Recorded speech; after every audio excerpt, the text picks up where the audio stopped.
আজ রান্না করছি আমি মূলো শাক। মূলো শাকটা আজকে একটু অন্যভাবেই রান্না করব। অবশ্যই আপনারা দেখবেন। এই তো লবণ মাখিয়ে রেখেছিলাম। এখন আমি শাকটা চিপে তুলে রাখবো। আমি আজ রান্না করছি ভাত ভাজি দিয়ে। এই তো লবণ, হলুদ দিয়ে ভালোভাবে মাখিয়ে কড়াইয়েতে তেল গরম করে আমি ভাতটা লাল করে ভেজে নিব। হয়তো আপনারা ভাবতে পারেন যে এরকম রান্না আর কখনো দেখেননি। অবশ্যই আমি দেখেছি, কারণ আমি খেয়েছিও আমার মার হাতের এই রান্নাটা। আমি করছি আজকে। আপনারা একবার এভাবে ট্রাই করে দেখবেন, অবশ্যই ভালো লাগবে। নয়তো আপনারা কেমন লাগছে আপনারা নিজে রান্না করে না খেলে আপনারা বুঝবেন না। এই তো এখানে পেঁয়াজ, রসুন, কাঁচামরিচগুলো লাল লাল হয়ে গেল। আমি শাকটা দিয়ে দিলাম।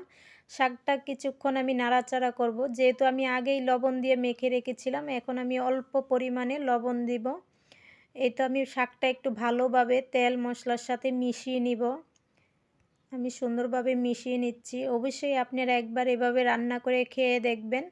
এখন আমি যে ভাতটা বেজে রেখেছিলাম সেটাই দিয়ে দিচ্ছি। এই তো ভাত ভাজিটা দিয়ে আমি আবারও ভালো করে নাড়াচাড়া করে মিশিয়ে নিব। একটু ভালোভাবেই মিশাতে হবে, যেন ভাতটা আর শাকটা ভালোভাবে মিশে যায়। এই তো আমার শাকটা মোটামুটি হয়ে গেছে। এখন আমি নামিয়ে নিব। অবশ্যই খেতে খুবই মজা হয়েছিল। আপনারা একবার খেয়ে দেখবেন।